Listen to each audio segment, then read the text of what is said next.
Good morning, good evening, good afternoon, or good day wherever you are in the world, and welcome to the next episode of No Dice, No Glory.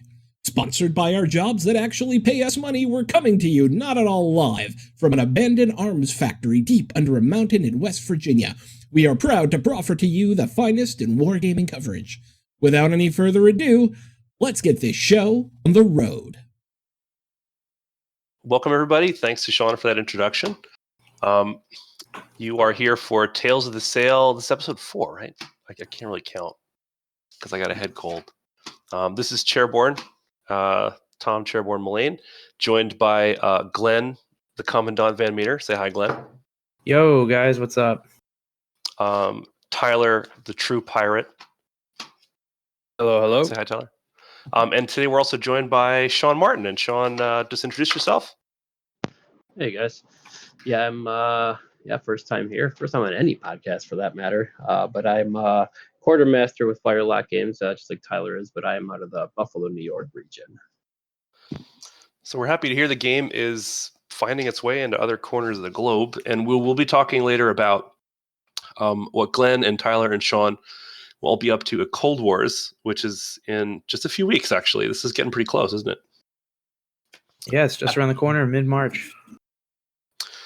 So we're at the part where we talk about what we've been up to, and I will explain that I did get to see our good friend Mitch in Washington, D.C., because I had to take a group of 24 kids down there.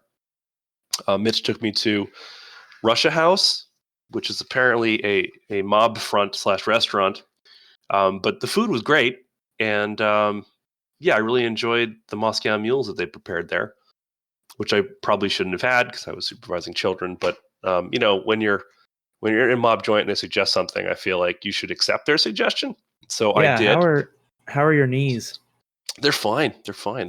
There's no hockey games going on, so like Ovechkin wasn't there, and none of the Capitals showed up. We were all at the Washington Hilton with 3,000 to 4,000 high school students from around the world, and it was an experience. We were also one of the only few public schools there, and most of the private school kids clearly had never had an adult talk to them in anything resembling a position of authority.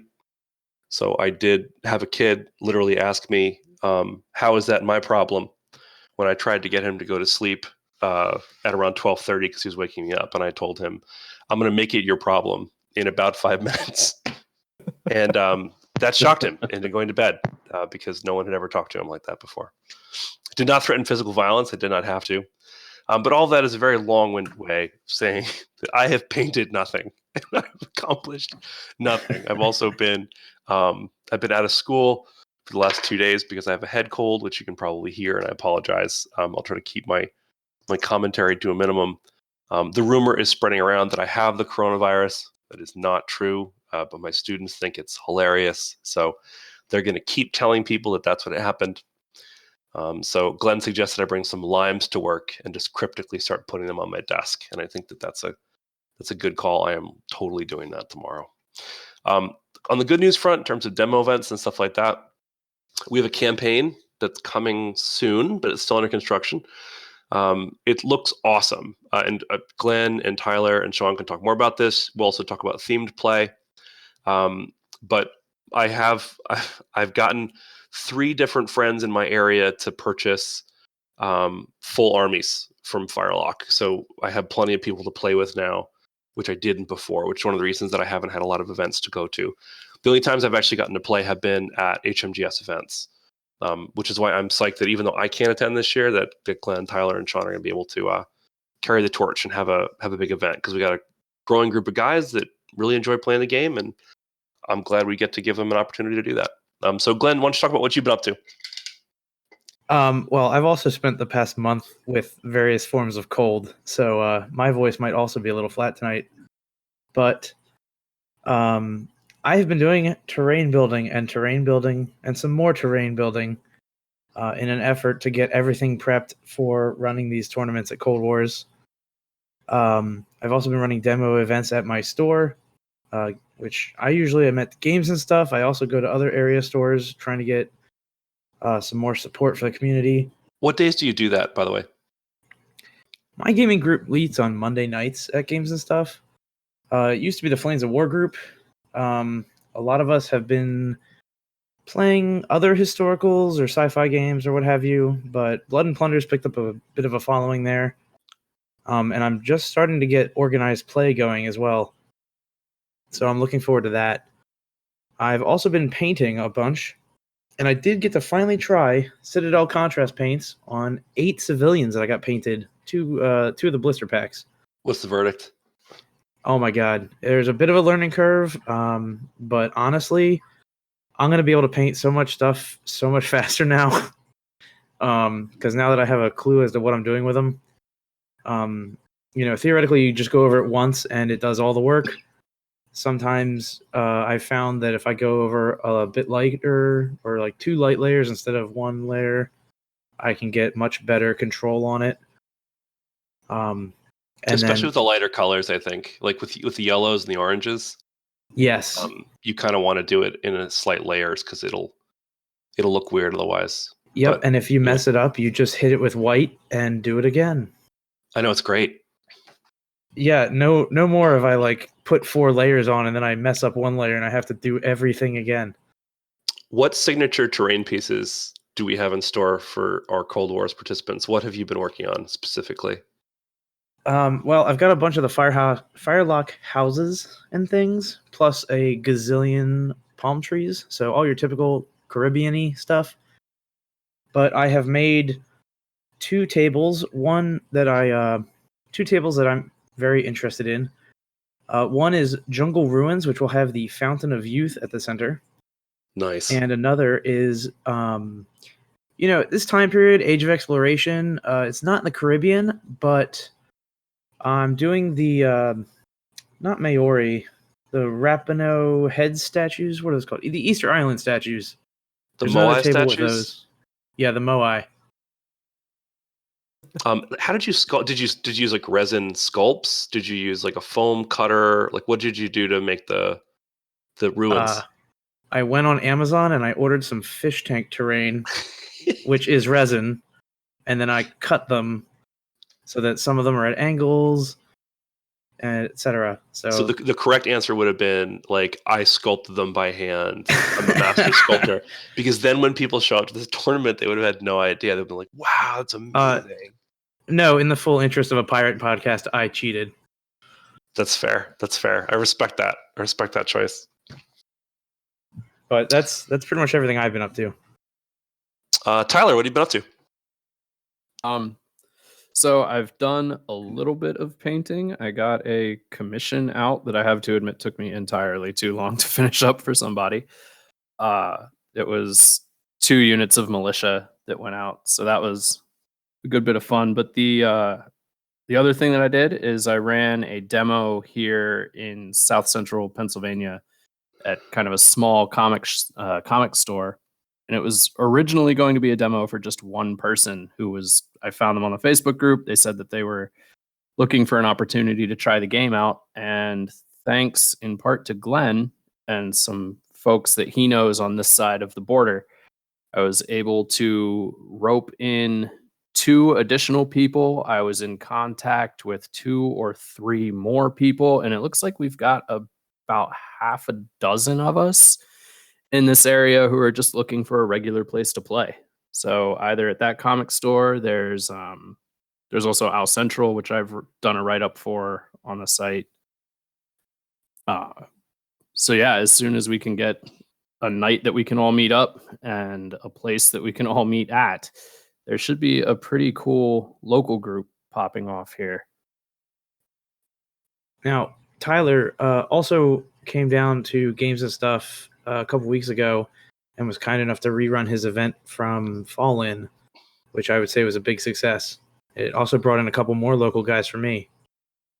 Oh, cool. I'm glad that people like jumped in and then stuck around. Did it run any differently the second time around? Or do you think it ran as expected? So at Fall In, we actually had enough time to run it twice. The second time, so the 2 times at Fall In, it was a pirate victory and then a Spanish victory. The time that we ran it at Games and Stuff, the pirates definitely got an F for historical accuracy. They got absolutely torn up on the way in. They heard me whispering a little bit about the possibility of Pirate Voltron, which is using the movement rules to link several canoes together and then move very quickly onto the table. They didn't manage to pull that off. What they created instead was a series of speed bumps, like when you're going down the highway and you kind of like nod off. So one the rumble strips on the side. One of the Spanish ships just had a field day with that, and it got very messy for the pirates in these unstable canoes. What else you got going on? Other than the commission, did you do any painting for yourself, or just for other people? I do painting for myself. I have not had time to paint for myself. All of my minis are stored in the massive pile of the Feldherr cases that I started accumulating post the holidays. So, I will mention this. And sad news for me is that there are 2 game stores now that have shut down within 20 minutes of me. One of it is just they're looking to retire, so they've kind of done their thing, and that's fine. Everybody gets a chance to relax. The other one, I guess they just couldn't make it work. There's always people in there, but they were never buying anything. So they put up a big sale. It's like 50% off, and I managed to get myself a bag, so I don't need to carry around my pirates in a shoebox, which is good because I feel like they were going to start getting chipped because I wasn't being very careful with them. So now I have enough space to hold like 4 or 5 armies. So hopefully next time I come down for Historicon, I can have 2 armies to lend out to people, so we can grab a couple players that just want to try it. Sweet. But yeah, I got like a $200 Gigundo bag for like $75 with the foam in it. nice.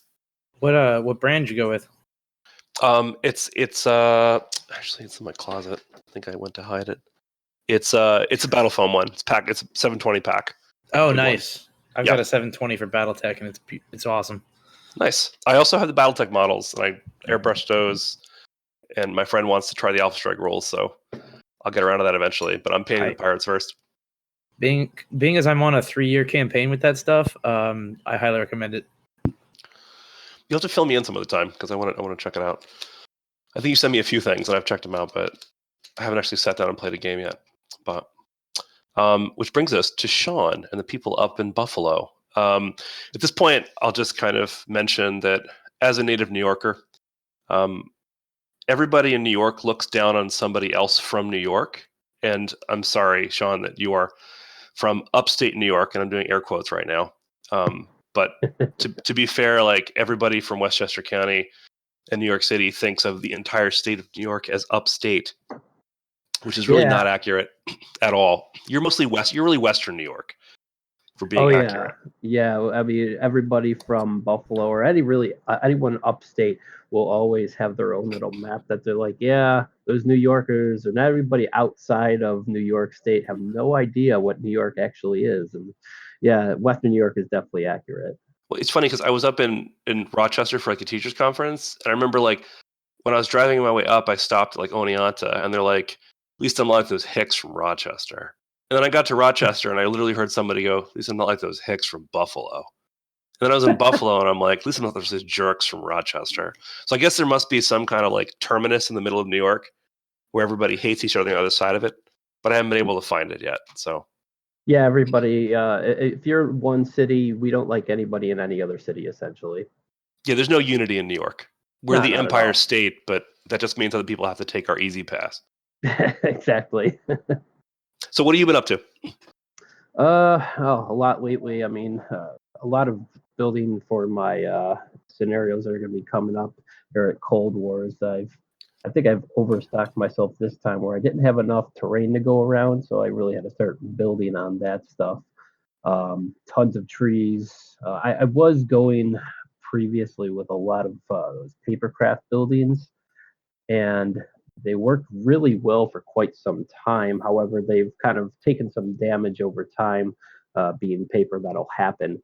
I really like the ones that they're put up on the Firelock website, and for the price point, they're a little expensive, but I'm trying to accumulate as many of those because they're really durable and they look fantastic on the board.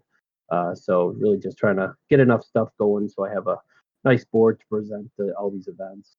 So since this is the first time we've had you on here, why don't you tell people about like what drew you into the game, what armies you've got?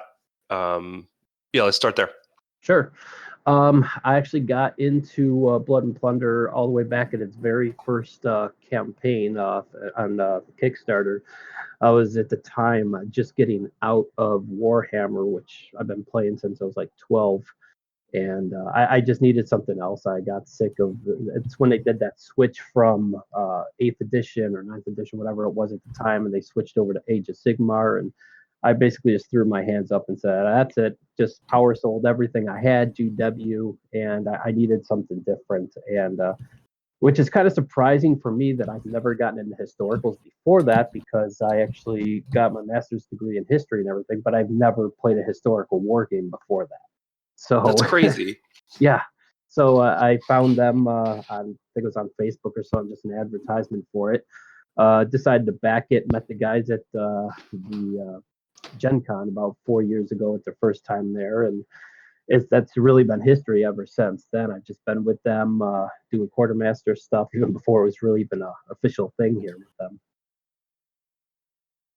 Well, playing historicals is a sign of maturity, Sean. Yeah, I've realized. And as somebody who's very mature, I can attest to that. I'm super mature.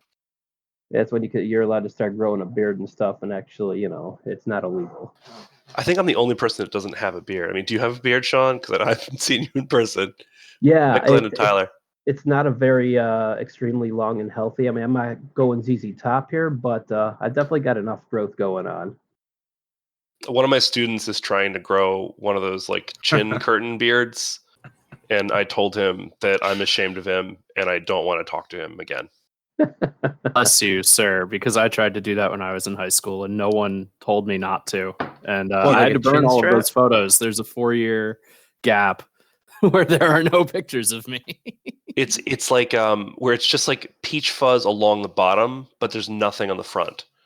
It looks like you forgot to shave part of your face in the morning, and it's brutal. And I have to see this every day. I told him he's better than that. But so I'm the only non-bearded person here, which is it's depressing. Every time I try to grow one, I just kind of look homeless. And I know that it takes time and some focus to get it to look right. I feel like you guys got it down, and I don't. So it says here you're switching from magnets to foam. Yeah, I decided I was about 2 years ago. I got myself one of those table war cases with the nice little shelves and everything in there. So I started magnetizing everything. I actually started with By Fire and Sword, and those work out really well with magnets. So I was like, well, I got to find a way to do it with Blood and Plunder, and that I started out with the sticky magnets. That wasn't working too well, especially because the mags I had were 25 mil. And the bases on the Blood and Plunder are more like 20 mil. So it was a little bit larger, made it difficult on ships. So I started using the Earth magnets and just kind of placing them strategically on the base. And that was getting to be a pain as well, because again, it's a very small base. And after a while, I just decided it's a lot easier to store and transport those things, not to mention lightweight. With foam, so I've just kind of switched back to the foam cases with them. It's got to be insanely expensive because the magnets are not cheap. And you have to magnetize sheet or whatever. No, you don't need a sheet. You just need to. I don't know. There's a friend of mine who hates foam, and so he keeps everything in like plastic cases, because he hates the feel of foam, the tactile feel of foam. He just doesn't like it. He's the only person I've ever met that has that, but and he has a lot of miniatures. So it's like, it's interesting that you have this personal predisposition to not like something, but I feel like the majority of people in our hobby have so much foam hidden somewhere in a closet or in a basement.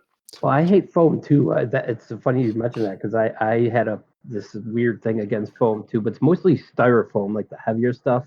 Okay. Stuff like, that you keep our miniatures in, that doesn't affect me as much, but I don't know. I hated having to cut out all the forms and stuff for all the miniatures. That's mainly why I got away from it. But after a while, it's just too much and too heavy trying to lug around a case full of metal shelves around. Now, before we started, we were chatting, and you said that you started to work at some of the organized scenario play. How has that gone? Which ones have you really enjoyed? Yeah, I did the first three that they had brought out, which went from, I forgot the names of them already. I know it. And Santa Maria was the third of those three. There was Portobello. Portobello. That was the I'm first one. pulling it up now. I think I've got them. Yeah, Portobello. That one actually really good. That was my first foray into the organized play, and I had six. I think it was six people I had in my local game store. Got together. Some of them played once or twice. The others were brand new. Just kind of give them a rundown. I printed out the historical outline of it by Benderson Little, just to kind of give them an idea. Get them immersed into the game before we even started, and they really got a kick out of it. Every single one of them that played that game has now got either a force of their own or at least uses one of mine every time we go out, and they're all very interested in playing now. So are you the one person that reported playing the game and got the Yeah. prize from Firelock? Yeah, that was me. Well, good for you. I'm glad somebody won that prize. I didn't actually get the prize, but I really care less because I got so much stuff anyway. So talk about the attack on the Santa Maria. What's the history of this? How would we play it out? Just kind of describe it. Paint a picture for people that are interested in trying out one of these scenarios. Yeah, sure. So Santa Maria, which is the one I'm going to be running at Cold Wars this year, it really, I thought it was a fun story. I was listening to the Pirate History podcast, and they actually did an episode based around it. And when I saw that they were doing a scenario in game for it, I was even doubly excited. But basically, what happened is you had this band of Buccaneers. At the time, I think there was about 350 of them altogether that came into one of these Darien villages where King Golden Cap happened to be located.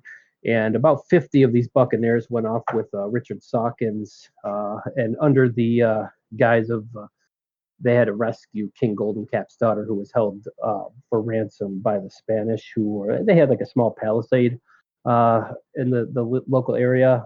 About 200 people were garrisoned there at all times.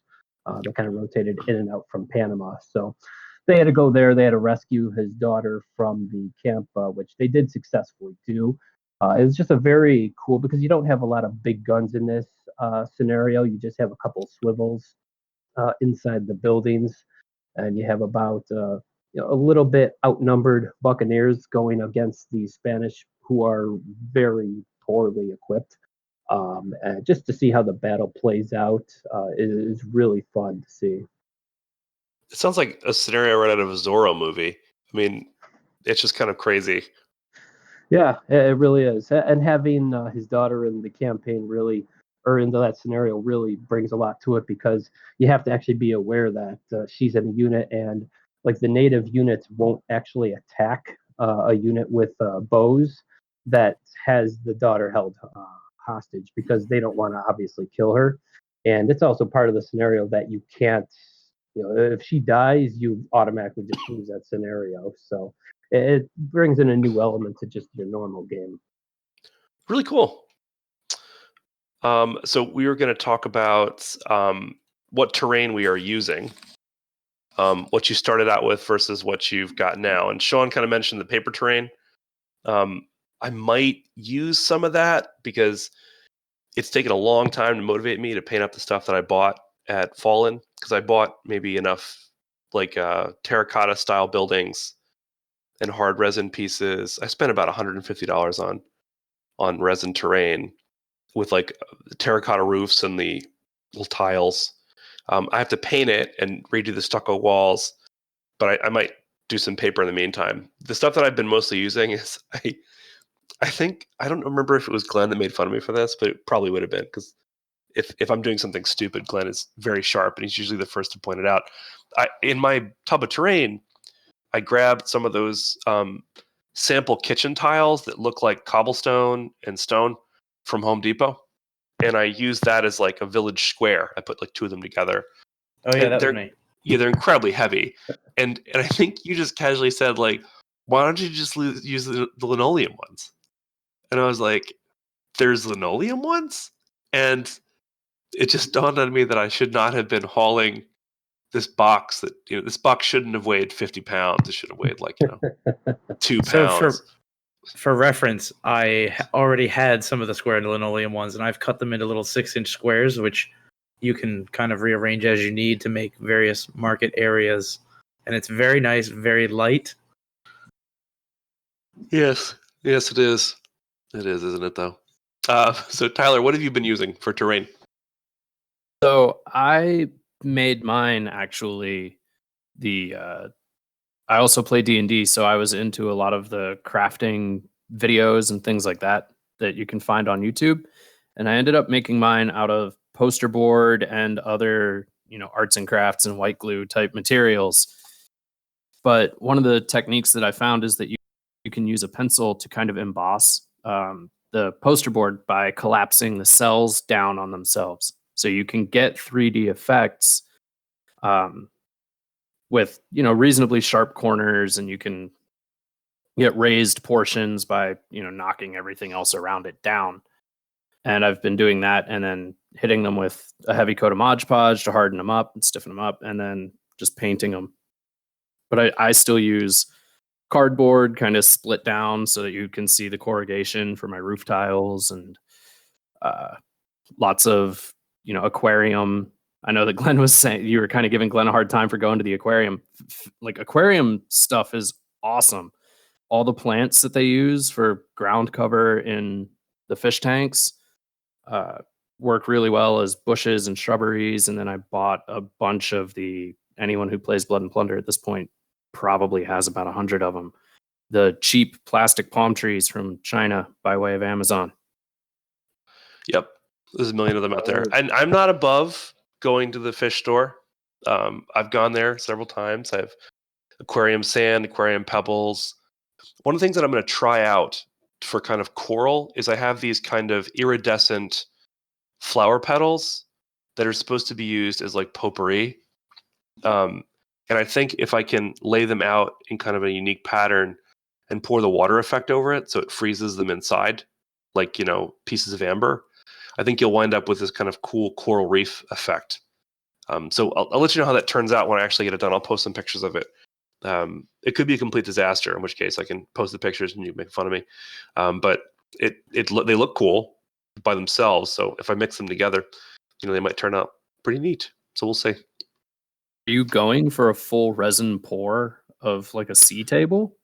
No, so it'll be like tidal pools, like smaller pieces, not a full. Okay. No, absolutely not. I would use like I don't know if you did it or there's another guy who always plays. He's super nice. I'm forgetting his name. He always wears a hat. Clearly not me. I mean, you are. God, you're killing me right now. But he had a piece of glass or plastic that had like the effects on it where you're trying to create an opaque effect, like a bathroom window, right? And if you put something underneath it, it can change the color of it. But when you lay it flat, yeah, he is. Do you know what I'm talking about? I know who you're talking about. He's on the Facebook group and he plays out of Russia. He just posted a picture of that board. Yeah, you know what I'm talking about. Yeah, I had an ongoing. Because it's basically the kind of plastic you would use that's on the surface of like a fluorescent light in an office building if it's flat on one side. And because of the ridges and the modeling on it, it creates the illusion of like currents and stuff in the ocean. And if you have like a blue piece of plastic underneath it, it's a relatively lightweight piece that you can make like a 3x3 board out of.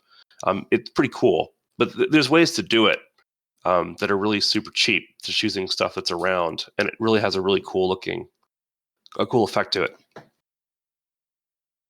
I'm trying to find his name because I want to make sure that we give him credit because it is actually a very cool effect that he got. Well, while you keep looking, Sean, talk to us about what your terrain looks like. Well, a heck of a lot better than it used to. I remember when I first started this, I created a 6x4 board, the traditional ones out of lumber and everything else, and that thing was a beast. I don't think it ever left my house, but the plan was to use it for demos and stuff. I ended up building a smaller 3x3 one for that purpose. But even that, just to carry that thing around all over the place to conventions was a pain. So I've kind of just rely on the old fat mats now. It works the best. Again, I had some papercraft buildings. I still use a few of them, the ones that haven't gotten destroyed yet, because they still look great. If you get a decent printer, to print those things out, the ink doesn't wear off, and I keep them in a plastic tote so they don't tend to wear down very quickly. But I've also kind of started going with the Firelock buildings. Just again, they're very durable. They look fantastic. So using a lot of that, and of course those old Chinese trees. You just cannot go wrong with those. I've got dozens of those to line my board. So I'm kind of looking forward to see how my forests look when I get this scenario going at Cold Wars, just because I have a lot of them. Yeah, and we've also talked about the palm trees. And Glenn, any other tidbits you want to chip in for people that are getting started and learning the game and trying to find stuff they can use? Well, if anybody is at Cold Wars and wants to swing by the tournament section, I'm going to go ahead and say that a lot of these maps are probably going to be looking pretty basic. I'm literally went to Joann's. I got a bunch of the kind of grassy, mossy looking felt, cutting those into 3x3 squares. So you're going to have a felt base, probably some felt outlines for the forests using the sandy looking felt color. Because they've got these felts that are not uniform in color. They've actually got some texture to them. And then they're just going to have tons of Chinese palm trees on top to do forest.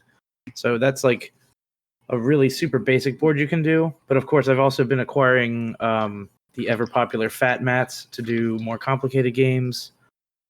I started investing in Firelock buildings just because they're so nice. And I know they're a little pricey, but I'm going to be honest, $25 for a 28 millimeter house I think it's a good price, even if you have to paint it, because I was paying more than that for 15 millimeter scale houses of the same size. Yeah, I'd agree.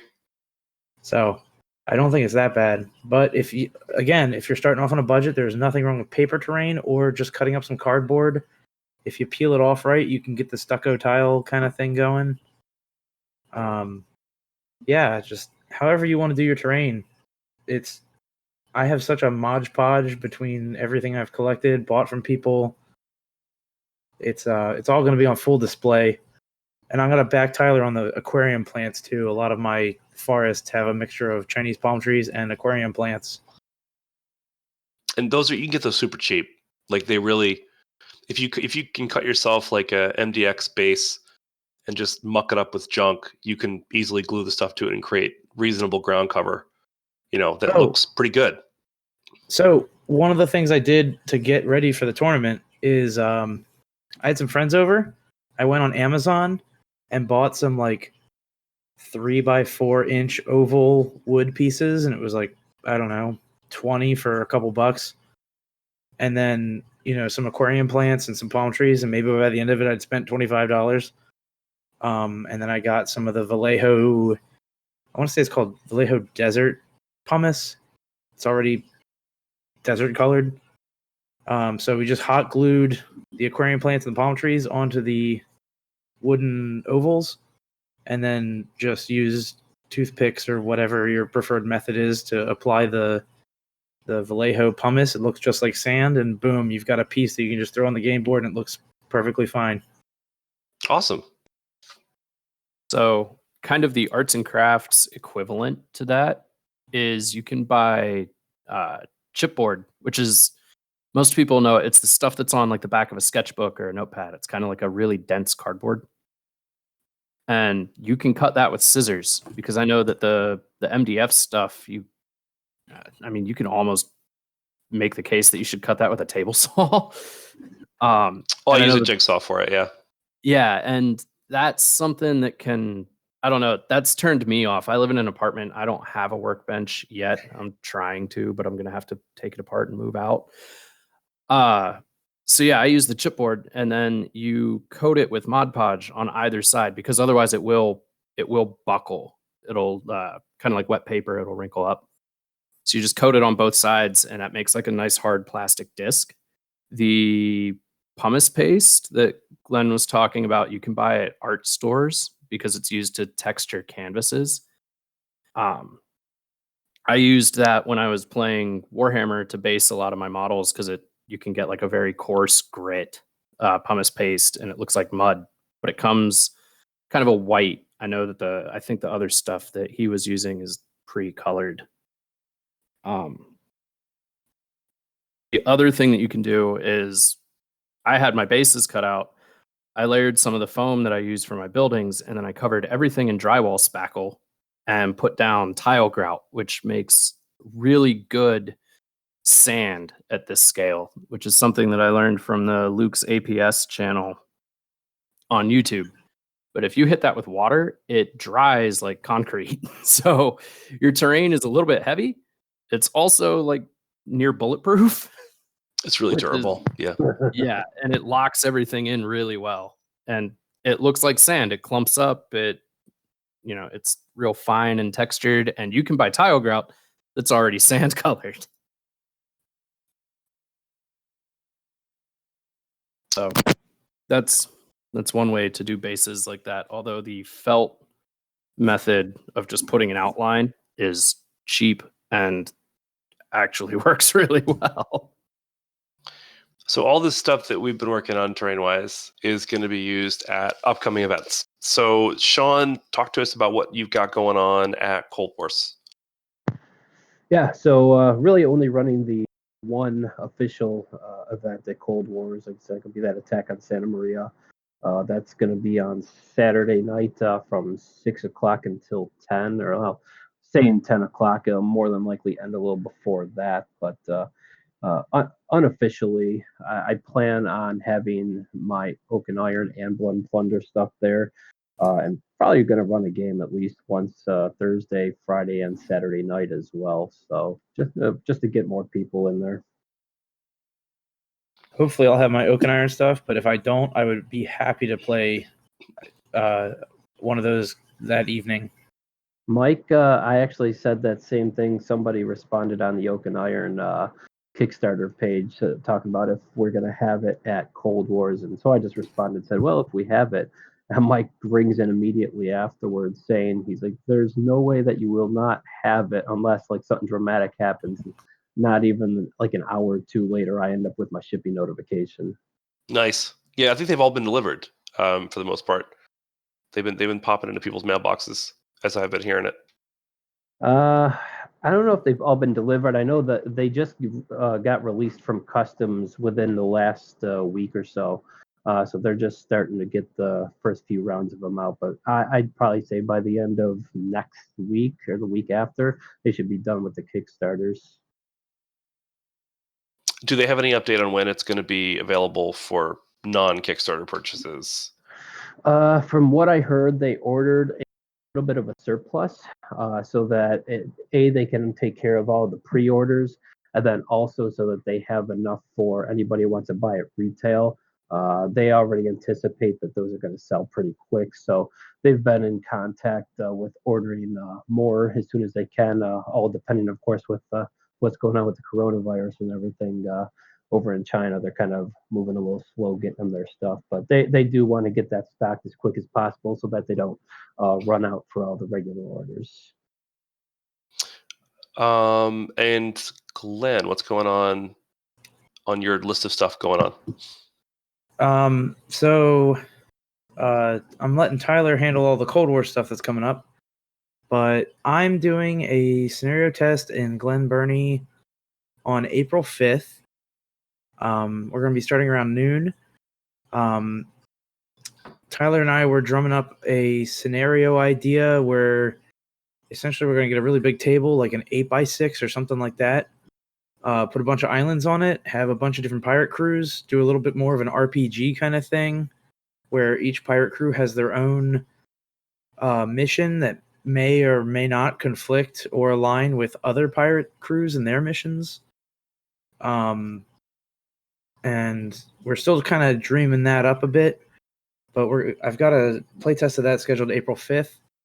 And then I'm hoping to run that scenario at 1D4Con along with some more demos of both Blood and Plunder, Oak and Iron, and maybe Blood and Valor if I get my stuff painted in time. But yeah, that'll depend a lot on Phalanx shipping and whatnot. And 1D4Con is in West Virginia. I want to say it's in Shepherdstown, but I could be wrong. And that's mid-May, like the 13th, 15th, something along those lines. One thing that I will mention that's probably coming in April, but I'm not sure, is because we're still ironing out the bugs and trying to fine tune it, is there will be a global campaign for Blood and Plunder, which is going to basically, for those of you that played Flames of War, Tom Burgess ran a campaign that basically had different historical scenarios for each of the different areas, but this is going to be a pretty flexible system where basically if you have models, you can play, and whatever you do is going to contribute to the overall outcome. We won't get into too many details today because we're still figuring it out, but there will be different factions fighting for domination in the Caribbean. It's going to be a lot of fun based on all the stuff that I've looked at, and I'm looking forward to dragging my friends into it as well. So I'll say keep your eyes open for that. In addition to the cool fire starters and stuff they got going on, because there's a lot happening for Firelock.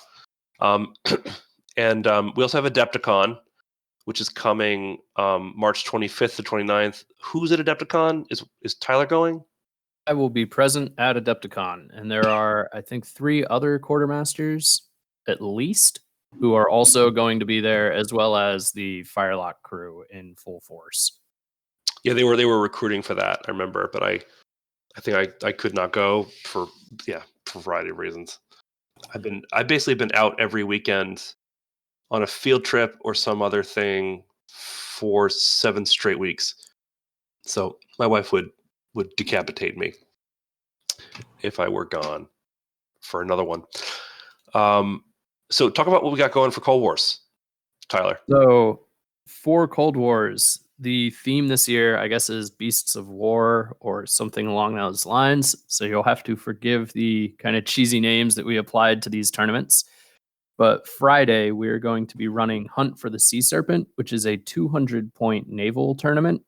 It's going to run from 10 a.m. to 5:30 p.m. And there will be, don't worry, there will be a break for shopping somewhere in the middle there between rounds, so that you can hit Wally's basement and hit the vendor halls and things like that. We're not going to lock anyone at that table for 7 hours, as long as you can get your rounds done. Saturday, then, we're doing the land portion of the tournament. So that is going to be Unleash the Dogs of War. It's beginning at 1:30 p.m. It's going until 6 p.m., and that will be a 100-point land battle. The sea battle on Friday is 200 points. I don't know if I covered that. And honestly, I wouldn't be surprised if either of these did not last as long as we have them scheduled for. Absolutely. No, I think we're giving an hour a round. Yeah, I think we're giving an hour for each round, and if not more. And I've run tournaments where a round lasted maybe 45 minutes. So the game plays quickly. No, this game plays quick. Things about it. This game plays quicker than people expect. So just be aware that you might not be there for that long. It doesn't take the whole day. So if you want to get a game in the morning, you probably can, especially on Saturday. And if they're evening games, we can pretty much guarantee you'd be out of there by 6 at the latest. Like I'm running a table at Wally's Saturday morning and then running the tournament in the afternoon, which if I was playing several other miniature systems, that would never be a possibility. Correct. Similarly, Firelock will not be there in the vendor hall. They will be represented by their friends at Phalanx Consortium. I will be there. I will be there running demos. So far, I know that I'm going to be demoing Blood and Plunder. I can't imagine that Phalanx isn't going to want us to put some of their really awesome World War I figures out. So I need to make sure that I iron down my rules for Blood and Valor, and Oak and Iron should be in my hands by that point. So I might pull a CMAT along with me and be able to demo that. I don't know. There's a chance that Sean, I think you mentioned, possibly being there to help run demos. Yeah, whenever I have my downtime, I'll get in there. Yeah. And I know Chris from Phalanx can also jump in and hammer on those when he's not demoing the other games at the booth, because Phalanx is not just a Blood and Plunder shop. There a lot of really cool Yeah, they got a lot of games.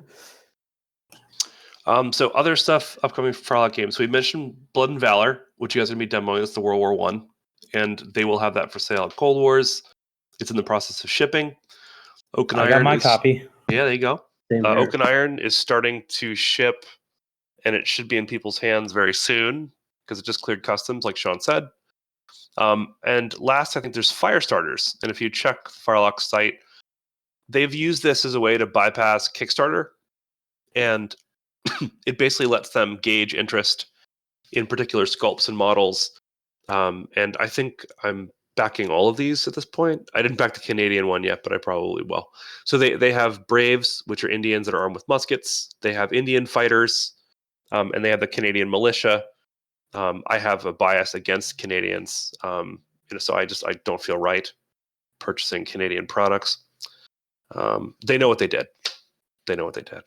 And so I have Indians and Indian fighters that are going to be coming my way. But if you are interested in these models, I would sign up, because it's their way of deciding if it's going to be a permanent sculpt. So they've done this before, and they're learning through the process, and it's a way to expand their existing range. And these are cool models. So I'd highly recommend you go check them out.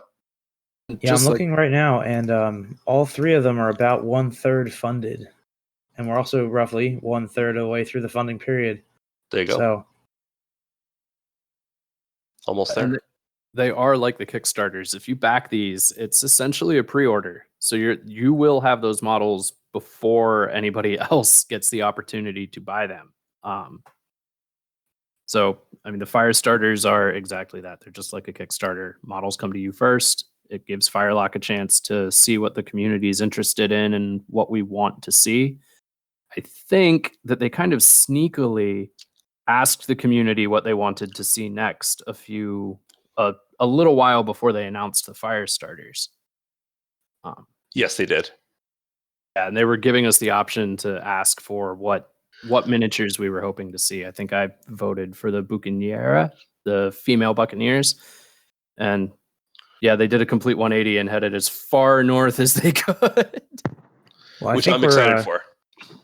I think they're starting to line up for the whole Queen Anne's War thing that they're going to be pushing, I think, later this year. We should be getting more information on that around April, I think they were saying in the quartermaster meeting. Yeah, it'll definitely be soon enough.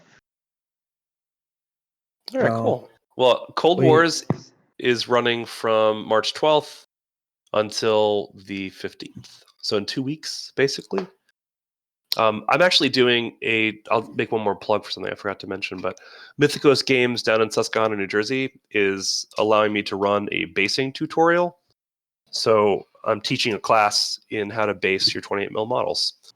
So you basically get for the $20 like a whole package of basing materials, and you'll get to walk away with 5 28mm models that you get to take home after you've played with basing them. I've primed them all, I've assembled them all, so they're all ready to go, and I'll be teaching the class for 2 hours. So that'll be not this weekend, but next week. After that, the 7th. I think there's still a couple tickets left, but they're almost gone. So if you do want to do that down in Jersey with me, feel free to sign up. Go check on Mythicos' webpage to find that. So you guys will see a lot of people down at Cold Wars, and I suspect so Mitch is not going to be there because he has to be running a war game, like a real war game, for like the American Army in Hawaii. It's a tough life that Mitch leads, so he's not going to be there. But it also means he won't have podcast equipment. I don't think any of us have stuff to do live podcasts with just yet. So, I mean, I'm sure I can film it on my phone. Yeah, we might be able to use our phones to pull something off, but I can't guarantee it'll be, audibly pleasing. You can try it, but the alternative would be that we release a podcast somewhere mid-March or on the 18th or 19th. So after you get back from Cold Wars, we'll find a time to meet up, chat, and debrief, and let people know how it went. So if you do succeed, great. If you don't, then people hear from us at the end of March when episode 5 releases. Any parting gifts, thoughts for people? I wanted to check online first before I said anything. They did officially make a public announcement for Raise the Black for the Kickstarter in May 2020. This is the RPG, right? No, this is the hard plastic kit range with the 2-player starter set. It's all coming as a Kickstarter in May 2020, according to their public announcement on their website. So they're talking about doing a 2-player starter set that comes with two deck ships. I think they said 26 miniatures, which in my brain translates to 12 crew for each ship, and a special sculpt of, I think, Maynard and Blackbeard. Yeah, this is the one that's... Yes, this is the one that's getting them into the Queen Anne's War. So this is the early 18th century. I thought they were kind of skipping it. I thought they were skipping Queen Anne's to go straight to Pirates and then coming back to Queen Anne's later in the year. I don't know. I think that the next expansion might be covering all of it. I'm not positive. We'll have to get There's Mike a lot in coming here out, again. guys. Yeah, there's a lot going on. Get excited. So paint your pirates, and we will see you at Cold Wars in March. So, real quick shout out. I mentioned that we were going to find him, the gentleman that has the awesome table made out of the tile, the light tile. That is Wilhelm Dunkel. You can find him on the Facebook page, and his work has been pretty awesome. It is beautiful. And he hosts big games, apparently, from videos that he's posted. So, yeah, check that out if you can. All right, everybody have a wonderful night, and thanks for listening. Yep. Thanks so much for joining the show tonight. Remember to follow us on Twitter at No Dice, No Glory, and keep the conversation going on NoDiceNoGlory.com, now featuring our own message boards. Have a great night, everybody.